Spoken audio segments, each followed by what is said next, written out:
Hi everyone, welcome to my income tax class.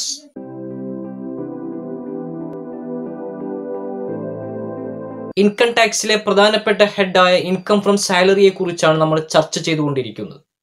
Income from സാലറിയിലെ special allowance to meet personal എക്സ്പെൻഡിച്ചറിനെ കുറിച്ച് കഴിഞ്ഞ ക്ലാസ്സിൽ നമ്മൾ ചർച്ച ചെയ്തു.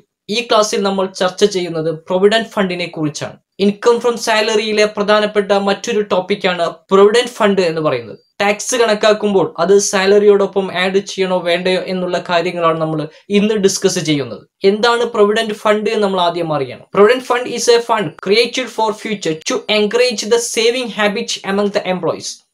എംപ്ലോയീസിന്റെ ഇടയിൽ സേവിംഗ് ഹാബിറ്റ് കൂട്ടുക എന്ന ലക്ഷ്യത്തോടെ ഭാവിയിലേക്ക് വേണ്ടി ക്രിയേറ്റ് ചെയ്യപ്പെടുന്ന ഒരു ഫണ്ടാണ് പ്രൊവിഡന്റ് ഫണ്ട് എന്ന് പറയുന്നത്. The amount available in PF is given to the employees on retirement or urgent need. Retirement സമയത്തോ അതല്ലെങ്കിൽ അർജന്റ് ആവശ്യങ്ങളോ വന്നാൽ എംപ്ലോയീസിന് അത് പിൻവലിക്കാവുന്നതാണ്. പൊതുവെ പ്രൊവിഡന്റ് ഫണ്ടിനെ നമുക്ക് 4 ആയി തരംതിരിക്കാം. PF can be classified into 4, that is SPF, RPF, UPF, then PPF. നമുക്കത് കൂടുതൽ വിശദമായിട്ട് തന്നെ ചർച്ച ചെയ്യാം. SPF ആദ്യം എടുക്കുക. SPF means statutory provident fund. എന്താണ് SPF നമ്മൾ നോക്കാം. സ്റ്റാറ്റ്യൂട്ടറി പ്രൊവിഡന്റ് ഫണ്ട് ആണ് SPF കൊണ്ട് ഉദ്ദേശിക്കുന്നത്. സ്റ്റാറ്റ്യൂട്ടറി പ്രൊവിഡന്റ് ഫണ്ട് എന്താണ്? Statutory provident fund This is a fund created as per the Indian Provident Fund Act 1925. Indian Provident Fund Act 1925 അനുസരിച്ച് create ചെയ്ത ഫണ്ടിനെ പറയുന്ന പേരാണ് statutory provident fund. That means 1925 Indian parliament പാസ്സാക്കിയ നിയമം അനുസരിച്ച് ക്രിയേറ്റ് ചെയ്യപ്പെടുന്ന ഫണ്ടാണ് ഇത് സ്റ്റാറ്റ്യൂട്ടറി പ്രൊവിഡന്റ് ഫണ്ട് എന്ന് പറയുന്നത്. Generally this is maintained by government, semi government, local authorities, universities, statutory corporations and nationalised bank etcetera. സാധാരണ ഗവൺമെന്റും സെമി ഗവൺമെന്റ്, യൂണിവേഴ്സിറ്റിയും സ്റ്റാറ്റ്യൂട്ടറി കോർപ്പറേഷൻസും അതുപോലെ നാഷണലൈസ്ഡ് ബാങ്ക്സും ഒക്കെയാണ് SPF ക്രിയേറ്റ് ചെയ്യുന്നത്. SPF എന്താണ്? 1925 ആക്ട് അനുസരിച്ച്, പ്രൊവിഡന്റ് ഫണ്ട് ആക്ട് അനുസരിച്ച് രൂപീകരിക്കുന്ന ക്രിയേറ്റ് ചെയ്യപ്പെടുന്ന PF-നെ നമുക്ക് എന്ത് പറയാം?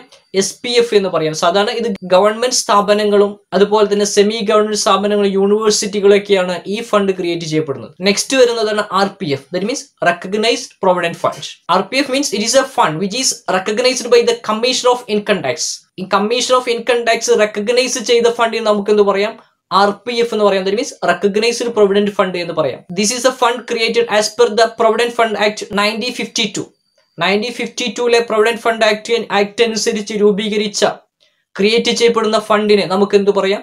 RPF എന്ന് പറയാം. Generally this is maintained by private organisation. സാധാരണ പ്രൈവറ്റ് ഓർഗനൈസേഷൻസ് ആണ് RPF ക്രിയേറ്റ് ചെയ്യുന്നത്, RPF-ലേക്ക് കോൺട്രിബ്യൂഷൻ നടത്തുന്നത്. നെക്സ്റ്റ് വരുന്നതാണ് എന്ത്? UPF എന്ന് പറയുന്നത്. That means unrecognised provident fund. It is the fund which is neither statutory nor recognised. സ്റ്റാറ്റ്യൂട്ടറിയോ അതുപോലെ തന്നെ റെക്കഗ്നൈസ്ഡോ അല്ലാത്ത പ്രൊവിഡന്റ് ഫണ്ടിന് നമുക്ക് എന്ത് പറയാം? അൺറെക്കഗ്നൈസ്ഡ് പ്രൊവിഡന്റ് ഫണ്ട് എന്ന് പറയാം. അപ്പൊ 1925 ആക്ട് അനുസരിച്ചോ അതല്ലെങ്കിൽ 1952 ആക്ട് അനുസരിച്ചോ അല്ലാണ്ട് ക്രിയേറ്റ് ചെയ്യപ്പെടുന്ന ഫണ്ടിന് നമുക്ക് എന്ത് പറയാം? അൺറെക്കഗ്നൈസ്ഡ് പ്രൊവിഡന്റ് ഫണ്ട് എന്ന് പറയാം. Unrecognised provident fund commission of income tax recognise ചെയ്താൽ അതെന്തായിരിക്കും? RPF ആയി മാറും. നെക്സ്റ്റ് വരുന്നതാണ് PPF എന്ന് പറയുന്നത്, പബ്ലിക് പ്രൊവിഡന്റ് ഫണ്ട്. പബ്ലിക്കിന് സ്വയം എന്ത് ചെയ്യാൻ കഴിയും? പ്രൊവിഡന്റ് ഫണ്ട് ക്രിയേറ്റ് ചെയ്യാൻ കഴിയും. That means public provident fund. PPF means this is a fund mean for public and was started in 1 July 1968. 1968 July 1 പബ്ലിക്കിന് കോൺട്രിബ്യൂട്ട് ചെയ്യാൻ വേണ്ടി ആരംഭിച്ചതാണ് എന്ത്? PPF എന്ന് പറയുന്നത്. Every individual can subscribe A minimum amount of ₹500 and a maximum of ₹150,000 per year. 150,000 a year. Minimum 500 രൂപയോ അതിൽ maximum ഒരു വർഷത്തിൽ 150,000 നൽകിക്കൊണ്ട് പബ്ലിക്കിന് എന്ത് ചെയ്യാൻ കഴിയും? PPF കോൺട്രിബ്യൂട്ട് ചെയ്യാൻ കഴിയും. ഏതെങ്കിലും ഒരു നാഷണലൈസ്ഡ് ബാങ്കിലൂടെയാണ് അവർ PPF കോൺട്രിബ്യൂഷൻ നൽകേണ്ടത്. അപ്പോൾ 4 PF-കളാണുള്ളത്. ഒന്ന് SPF, RPF, UPF and PPF. ഈ ഫണ്ടുകൾ എന്താണെന്ന് മനസ്സിലായിട്ടുണ്ടാവും വിചാരിക്കുന്നു. നെക്സ്റ്റ് വരുന്നതാണ് treatment of PF for tax purpose. ടാക്സിൽ എങ്ങനെയാണ് ഈ PF-നെ ട്രീറ്റ് ചെയ്യുന്നുള്ളതാണ് നമുക്ക് വ്യക്തമായി മനസ്സിലാക്കേണ്ടത്. അത് എങ്ങനെ നമുക്ക് നോക്കാം. Provide mainly 3 column: item, RPF and UPF.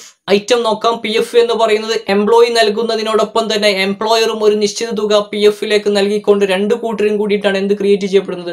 Provident fund create ചെയ്യപ്പെടുന്നത്. ഏത് പ്രൊവിഡന്റ് ഫണ്ട് ആണെങ്കിലും 2 കൂട്ടരും കൂടിയിട്ടാണ്, എംപ്ലോയറും എംപ്ലോയിയും കൂടിയിട്ടാണ് എന്ത് നൽകപ്പെടുന്നത്? Provident fund നൽകപ്പെടുന്നത്. അതുകൊണ്ട് ഐറ്റത്തിൽ നമുക്ക് പ്രധാനമായും 4 എണ്ണമാണ് വരിക. First employer's contribution. Employer P എഫിലേക്ക് കോൺട്രിബ്യൂട്ട്, എംപ്ലോയിയെ പോലെ തന്നെ എംപ്ലോയറും എംപ്ലോയിക്ക് വേണ്ടി പി എഫിലേക്ക് കോൺട്രിബ്യൂട്ട് ചെയ്യേണ്ടതുണ്ട്.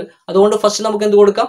Employers contribution. Second one employees' contribution. Third interest credited to P F. Fourth lump sum received on retirement. ഈ 4 പോയിന്റുകളാണ് പി എഫുമായി പ്രധാനമായിട്ടും ഉള്ളത്. ഫസ്റ്റ് പി എഫിലേക്ക് എംപ്ലോയർ കോൺട്രിബ്യൂട്ട് ചെയ്യുന്നുണ്ട്, അത് ടാക്സബിൾ ആണോ? എംപ്ലോയി കോൺട്രിബ്യൂട്ട് ചെയ്യുന്നത് ടാക്സബിൾ ആണോ? അതിലേക്ക് ഇൻട്രസ്റ്റ് ക്രെഡിറ്റ് ചെയ്യപ്പെടുന്നുണ്ട്, അത് ടാക്സബിൾ ആണോ? അതുപോലെ തന്നെ റിട്ടയർമെന്റ് സമയത്ത് അത് ഒന്നാഴ്ച നമുക്ക് എന്ത് ചെയ്യാൻ പറ്റും? പിൻവലിക്കാൻ കഴിയും. ആ സമയത്ത് പിൻവലിക്കുന്ന തുക ടാക്സബിൾ ആണോ എന്നുള്ള കാര്യമാണ് നമുക്ക് പഠിക്കാനുള്ളത്. അതിൽ നമുക്ക് പ്രധാനമായും ആർ പി എഫും യു പി എഫും ആണ് നമ്മൾ ഇവിടെ എഴുതിയത്. അതുകൊണ്ട് നിങ്ങൾക്ക് ചില ഒരു പക്ഷേ കൺഫ്യൂഷൻ വന്നേക്കാം. എസ് പി എഫ് എവിടെയാണ്, പി പി എഫ് എവിടെയാണ് കൺഫ്യൂഷൻ വന്നേക്കാം. എസ് പി എഫും പി പി എഫും ഫുള്ളി എക്സെപ്റ്റഡ് ആണ്. എസ് പി എഫിലേക്കുള്ള എസ് പി എഫും പി പി എഫും എക്സെപ്റ്റഡ് ആണ്. അതുകൊണ്ടാണ് നമ്മൾ ഇവിടെ എഴുതാണ്ടിരുന്നത്. ആർ പി എഫും യു പി എഫും ആണ് നിങ്ങൾ ടാക്സ് നോക്കുമ്പോൾ പരിഗണിക്കേണ്ടത്. ബാക്കി എസ് പി എഫ് വന്നാലും പി പി എഫ് വന്നാലും അതെന്താണ്? എക്സെപ്റ്റഡ് ആണ്. അത് നിങ്ങൾ ടാക്സിലേക്ക് നിങ്ങൾ പരിഗണിക്കേണ്ടതില്ല. അപ്പൊ നമുക്ക് ആർ പി എഫ് നോക്കാം, പി പി എഫ് നോക്കാം. ഫസ്റ്റ് പോയിന്റ് എന്തായിരുന്നു? Employer's contribution in excess of 12% of salary is taxable. 12% മുകളിലാണ് എംപ്ലോയറുടെ കോൺട്രിബ്യൂഷൻ ഉള്ളതെങ്കിൽ ആ 12% മുകളിലുള്ള വാല്യൂവിന് എന്തായിരിക്കും? ടാക്സബിൾ ആയിരിക്കും. സാലറിയുടെ 12% എംപ്ലോയർ അടയ്ക്കേണ്ടത്. എംപ്ലോയി സാലറിയുടെ എംപ്ലോയിയും 12%, എംപ്ലോയറും 12% പി എഫിലേക്ക് ആർ പി എഫിലേക്ക് കോൺട്രിബ്യൂട്ട് ചെയ്യേണ്ടത്. ആ 12%-ത്തേക്കാൾ അധികം എംപ്ലോയർ കോൺട്രിബ്യൂട്ട് ചെയ്തിട്ടുണ്ടെങ്കിൽ അധികം ചെയ്ത എമൗണ്ട് എന്തായിരിക്കും? ടാക്സബിൾ ആയിരിക്കും. അഥവാ 13% ടാക്സ് കോൺട്രിബ്യൂട്ട് ചെയ്തിട്ടുണ്ടെങ്കിൽ ആ 1% എന്തായിരിക്കും? ടാക്സ് സാലറിയോടൊപ്പം ആഡ് ചെയ്യേണ്ടതാണ്, അത് ടാക്സബിൾ ആയിരിക്കും. യു പി എഫില് 12% അധികമാണെങ്കിലും അത് എക്സെപ്റ്റഡ് ആണ്. നെക്സ്റ്റ് എംപ്ലോയീസ് കോൺട്രിബ്യൂഷൻ എന്താ നോക്കാം. എംപ്ലോയീസ് കോൺട്രിബ്യൂഷൻ നോട്ട് ടാക്സബിൾ ആണ്. എംപ്ലോയിയുടെ കോൺട്രിബ്യൂഷൻ ഓൾറെഡി സാലറിയുടെ ഭാഗമാണ്. അതുകൊണ്ട് തന്നെ എംപ്ലോയിയുടെ കോൺട്രിബ്യൂഷൻ ഒരിക്കലും പി എഫിന്റെ ഭാഗമായി വീണ്ടും സെപ്പറേറ്റ് ആഡ് ചെയ്യുകയില്ല. കാരണം എംപ്ലോയിയുടെ കോൺട്രിബ്യൂഷൻ എന്ന് പറയുന്നത് എംപ്ലോയിയുടെ സാലറിയുടെ ഭാഗമാണ്. അതുകൊണ്ട് തന്നെ എന്ത് ചെയ്യില്ല, വീണ്ടും നമ്മൾ എന്ത് ചെയ്യില്ല, അത് പി എഫിലേക്ക് വീണ്ടും അഡീഷണൽ ആയിട്ട് ആഡ് ചെയ്യില്ല. അത് എംപ്ലോയീസ് കോൺട്രിബ്യൂഷൻ സാലറിയിൽ ഇൻക്ലൂഡഡ് ആയതുകൊണ്ട് തന്നെ വീണ്ടും സെപ്പറേറ്റ് നമ്മൾ എന്ത് കാണിക്കില്ല, പി എഫ് ടാക്സബിൾ ആയിട്ട് എംപ്ലോയീസിന്റെ കോൺട്രിബ്യൂഷൻ ടാക്സബിൾ ആയിട്ട് കാണിക്കില്ല. അതുകൊണ്ട് എന്തായിരിക്കും? എക്സെപ്റ്റഡ് ആണ്. എംപ്ലോയീസ് കോൺട്രിബ്യൂഷൻ എക്സെപ്റ്റഡ് ആണ്. അത് യു പി എഫിൽ എക്സെപ്റ്റഡ് ആണ്. Next interest credited to P F. P എഫിലേക്ക് ഇൻട്രസ്റ്റ് ക്രെഡിറ്റ് ചെയ്യപ്പെടുന്നത് ടാക്സബിൾ ആണോ അല്ലയോ എന്നുള്ളതാണ്. Interest in excess of 9.5% is taxable. 9.5% മുകളിലാണ് ഇൻട്രസ്റ്റ് കിട്ടുന്നതെങ്കിൽ ആ 9.5% മുകളിലുള്ള എമൗണ്ടിന് എന്തായിരിക്കും? ടാക്സബിൾ ആയിരിക്കും. 9.5% വരെ എന്താണ്? എക്സെപ്റ്റഡ് ആണ്. യു പി എഫിൽ ഫുള്ളി എക്സെപ്റ്റഡ് ആണ്. Next lump sum received on retirement. Retirement സമയത്ത് നമുക്ക് എന്ത് കിട്ടും? എംപ്ലോയിക്ക് അത് പിൻവലിക്കാൻ കഴിയും. ആ സമയത്ത് ആ പിൻവലിക്കുന്ന തുക ടാക്സബിൾ ആണോ അല്ലയോ എന്നുള്ളതാണ്. ആർ പി എഫ് ആണെങ്കിൽ 5 വർഷത്തിന് ശേഷമാണ് പിൻവലിക്കുന്നതെങ്കിൽ അത് ടാക്സബിൾ അല്ല, എക്സെപ്റ്റഡ് ആണ്. നേരെ മറിച്ച് യു പി എഫ് ആണെങ്കിൽ എംപ്ലോയേഴ്സ് ഷെയറും അതിന്റെ ഇൻട്രസ്റ്റും എന്തായിരിക്കും? ടാക്സബിൾ ആയിരിക്കും യു പി എഫ് ആണെങ്കിൽ. അപ്പോൾ പ്രധാനമായിട്ടും നിങ്ങൾ പി എഫ് പഠിക്കുമ്പോൾ 3 കാര്യം മാത്രമാണ് പഠിക്കാനുള്ളൂ.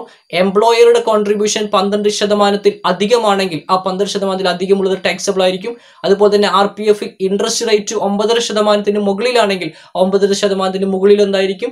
ടാക്സബിൾ ആയിരിക്കും. യു പി എഫിൽ ഒന്ന് മാത്രമേ നിങ്ങൾക്ക് നോക്കാനുള്ളൂ. റിട്ടയർമെന്റ് സമയത്ത് പിൻവലിക്കുന്ന തുക ആർ പി എഫിൽ എക്സെപ്റ്റഡ് ആണെങ്കിൽ യു പി എഫിൽ എംപ്ലോയറുടെ ഷെയറും അതിന്റെ ഇൻട്രസ്റ്റും എന്തായിരിക്കും?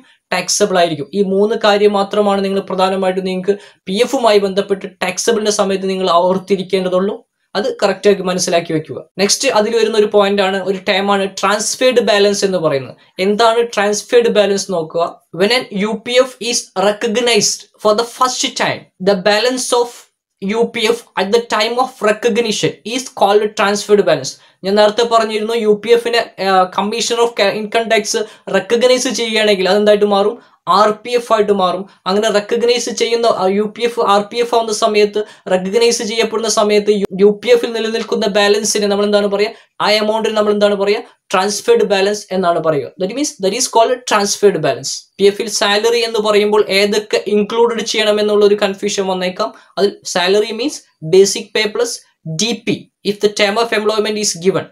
That is called DP plus commission of fixed percentage of turnover.